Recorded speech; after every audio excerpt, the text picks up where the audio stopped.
पनि आइरनको मात्रा चाहिँ धेरै भयो भने हामी त्यसलाई चाहिँ ल्याटराइट भन्छौँ। त्यो भनेको रिच इन आइरन हो है। आइरन कुनै सोइलमा आइरनको मात्रा बढी छ भने त्यसलाई चाहिँ हामी ल्याटराइट सोइल भनेर डिफाइन गर्छौँ।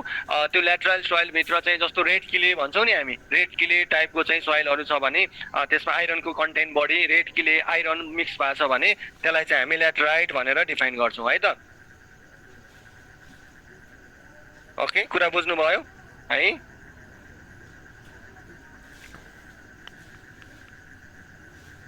अर्को के भन्नुभएको छ हेर्नुहोस् त, भर्ब क्ले भन्नुभएको छ। भर्ब क्ले भनेको चाहिँ ओके, भर्ब क्ले भनेको चाहिँ नर्मली चाहिँ यो क्लेको मात्रा बढी भएको हो, जसमा चाहिँ लेकहरूमा ग्लासियरहरूमा पाइन्छ नि, हो त्यस्तो टाइपको सोइल हो है। ल्याटराइट भनेको एग्रिएलासियस रक हो, द्याट इज राइट है। ल ओके, यति कुरा छ भने अब हामी अर्को टपिक्समा जुन अघि मैले तपाईँलाई धेरै डिस्क्राइब पनि गरेँ सुरुवाती टर्ममा, अर्को सोइल वाटर रिलेसन भन्ने टर्म छ। सोइल वाटर रिलेसन भन्ने टर्म चाहिँ भेरी इम्पोर्टेन्ट है साथीहरू, त्यो कुराहरू ख्याल गर्नु होला। अब हाम्रो अघि पनि मैले सुरुमा टाइटल लेखेको थिएँ सोइल वाटर रिलेसन भनेर है। यो सोइल वाटर रिलेसन भन्न बित्तिकै मैले फेरि एकचोटि दोहोऱ्याएँ मैले यो ल्याङ्ग्वेजलाई।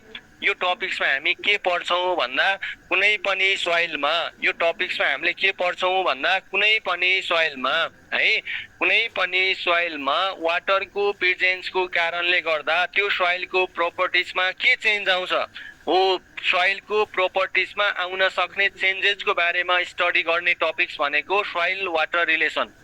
टपिकै हेर्नुहोस् त, the effect of water on the properties of soil due to presence of the water.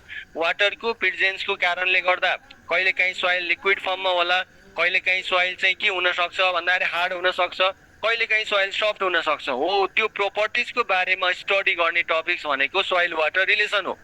अब यो सोइल वाटर रिलेसन अन्तर्गत त हामीले के कुरा बुझ्न जरुरी छ भन्दा कति बेला सोइल चाहिँ हामी एकदमै सफ्ट हुन्छ, कति बेला हार्ड हुन्छ भन्ने कुरालाई पत्ता लगाउने टेक्निकलाई हामी के भन्छौँ, कन्सिस्टेन्सी अफ द सोइल हो। त्यो कन्सिस्टेन्सी पत्ता लगाउने चाहिँ अर्को डिफ्रेन्ट मेथड छ। त्यो मेथड भनेको एटरबर्ग लिमिटबाट पत्ता लगाइन्छ। त्यो एटरबर्ग लिमिटभित्र के पर्छ भन्दा लिक्विड लिमिट पर्छ, प्लास्टिक लिमिट पर्छ र श्रिङ्केज लिमिट पर्छ। दिस इज भेरी इम्पोर्टेन्ट है थ्योरीको लागि पनि। लिक्विड लिमिट, प्लास्टिक लिमिट र श्रिङ्केज लिमिटको बारेमा हामी यो टपिक्स अन्तर्गत पढ्छौँ। ल पहिला हामी थोरै टाइटल लेखौँ है। टाइटल के लेखौँ भन्दाखेरि यो भित्र यो कन्सिस्टेन्सी अफ द सोइल भनेर पहिला टाइटल लेखौँ है। पहिला यो राम्रोसँग बुझ्नुहोस्, बाँकी भएको केही तपाईँहरूको क्वेरिजहरू छ भने म सकभर क्वेरिजहरूलाई चाहिँ एड्रेस गर्छु। पहिला चाहिँ हामी यसलाई पढौँ, त्यस पछाडि हेरौँला है। कन्सिस्टेन्सी अफ सोइल भन्यो भने हेर्नुहोस् त, यो कन्सिस्टेन्सी अफ सोइल भन्यो भने यसमा चाहिँ खास यसले के काम गर्छ भन्दा कहिलेकाहीँ अब्जेक्टिभमा पनि सोधिरहेको हुन्छ। The measure of firmness of the soil, FIRMNESS। The measure of firmness of soil भन्यो भने हो, यसलाई चाहिँ हामीले के भन्छौँ भन्दा कन्सिस्टेन्सी अफ सोइल भन्छौँ।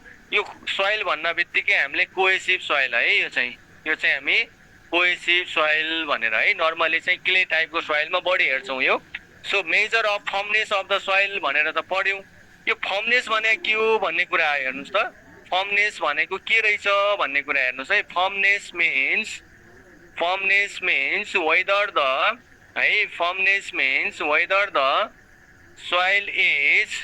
द सोइल इज सफ्ट हो कि है, हार्ड हो कि आइदर स्टिफ भनेको ब्रिटल नेचरको चुडिने टाइपको हो भन्ने कुरा हेर्नुहोस् त।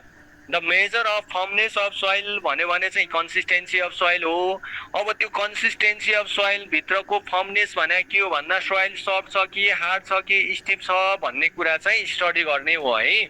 फर्मनेस भनेको सोइल कस्तो छ, सफ्ट छ कि हार्ड छ कि है, ठिक छ। ओके, यसको लागि चाहिँ हामीले के कुरा गर्छौँ भन्दाखेरि त्यो भनेको सफ्ट, हार्ड र स्टिफको कुराहरू गर्छौँ।